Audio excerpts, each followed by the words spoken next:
Hi అండి అందరికీ. నేను మీ సీత.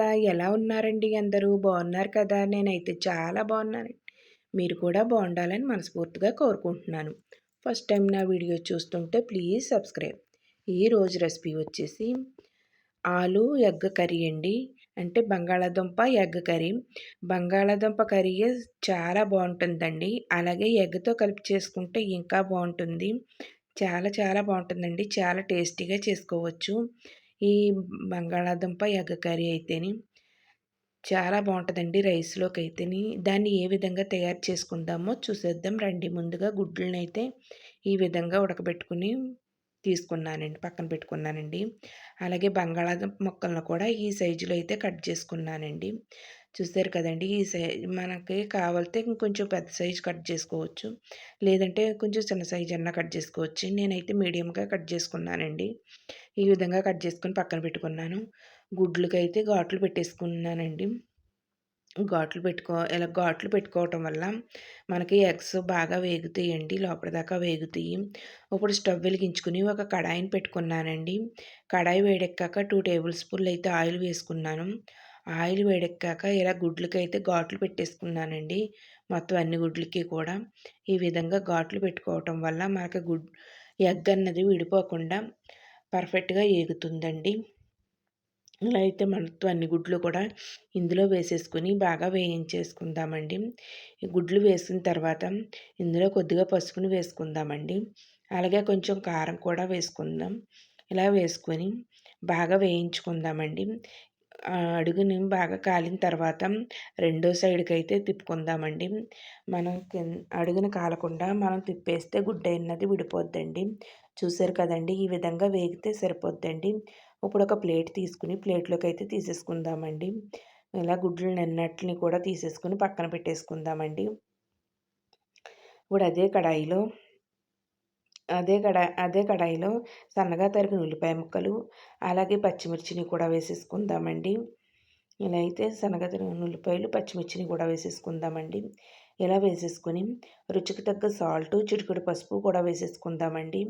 వేసుకుని బాగా లైట్ గోల్డెన్ కలర్ వచ్చేదాకా వేయించేసుకుందామండి. ఉల్లిపాయ అన్నది ఎంత బాగా వేగితే కర్రీ టేస్ట్ అన్నది అంత బాగుంటుందండి.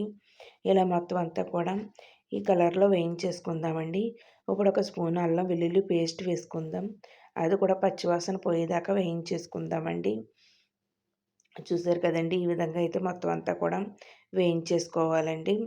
ఇలా బాగా వేయించేసుకున్నాక ఒక 2 టమాటాలను అయితే ఇలా ముక్కల కింద కట్ చేసుకుని వేసుకున్నానండి.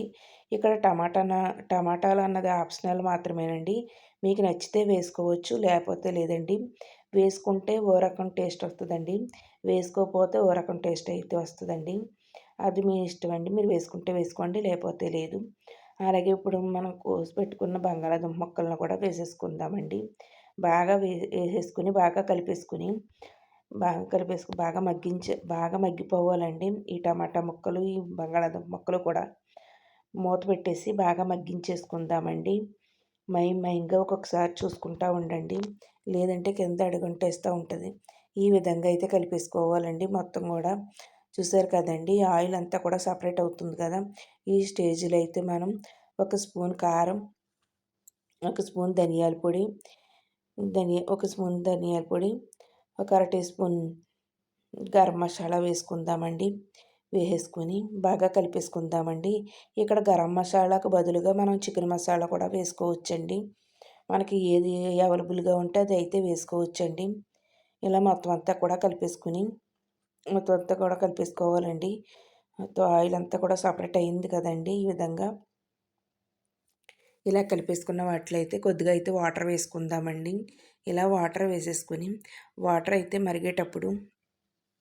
మరిగేటప్పుడు మనం అయితే గుడ్లను అయితే వేసేసుకుందామండి. ఇలా ఎగ్స్ని అయితే వేసుకుందామండి. చూసారు కదండి! ఈ విధంగా వాటర్ అంతా మరిగేటప్పుడు అయితే మనం ఎగ్స్ని వేసేసుకుందామండి. ఇలా ఎగ్స్ కూడా ఈ కర్రీలో బాగా ఉడికిపోవాలండి. మొత్తం అంతా కూడా మనకి ఆ కర్రీ అన్నది గుడ్లకి బాగా పడుతుందండి. ఇలా వాటర్ మరిగేటప్పుడు వేసుకుంటే అప్పుడు మూత పెట్టేసి బాగా దగ్గర పడేదాకా ఉడికించేసుకుందామండి. మైన్గా ఒక్కొక్కసారి చూసుకుంటూ ఉండండి. లేదంటే కింద అడుగంటేస్తూ ఉంటుంది. ఎంతో టేస్టీగా ఉండే బంగాళాదుంప ఎగ్ కర్రీ అయితే దగ్గర పడిందండి. చూసారు కదండీ! ఆయిల్ అంతా కూడా సపరేట్ అవుతుంది కదా! ఇలా సపరేట్ అవ్వే స్టేజ్‌లో అయితే మనం కొద్దిగా కొత్తిమీరనైతే వేసేసుకుందామండి. లాస్ట్‌లో అయితే కొత్తిమీరను కూడా వేసేసుకొని బాగా కలిపేసుకుందామండి. ఇప్పుడు స్టవ్ ఆఫ్ చేసుకొని కడాయినైతే పక్కకు పెట్టేసుకుందామండి. చూసారు కదండీ! ఎంతో టేస్టీగా ఉండే ఎగ్ బంగాళాదుంప కర్రీ అయితే రెడీ అయిపోయిందండి. నా వీడియో గనుక మీకు నచ్చితే మీ ఫ్రెండ్స్‌కి, రిలేటివ్స్‌కి షేర్ చేయండి. అలాగే ఈ వీడియో చూసి లైక్ చేయండి. ఈ రెసిపీని ట్రై చేసి నాకైతే కామెంట్‌లో చెప్పండి మీకైతే ఏ విధంగా వచ్చిందో. అలాగే వీడియో చూసిన తర్వాత లైక్ చేయటం మాత్రం మర్చిపోవద్దండి. అలాగే మన ఛానల్‌ని కూడా సబ్స్క్రైబ్ చేసుకోండి. ఎంతో టేస్టీగా ఉండే బంగాళాదుంప ఎగ్ కర్రీ అయితే రెడీ అయిందండి. చాలా టేస్ట్‌గా ఉంటదండి. రైస్, చపాతీ ఎందులోకైనా సూపర్‌గా ఉంటదండి ఈ కర్రీ అన్నది. బాయ్ అండి. నెక్స్ట్ వీడియోలో కలుసుకుందాం.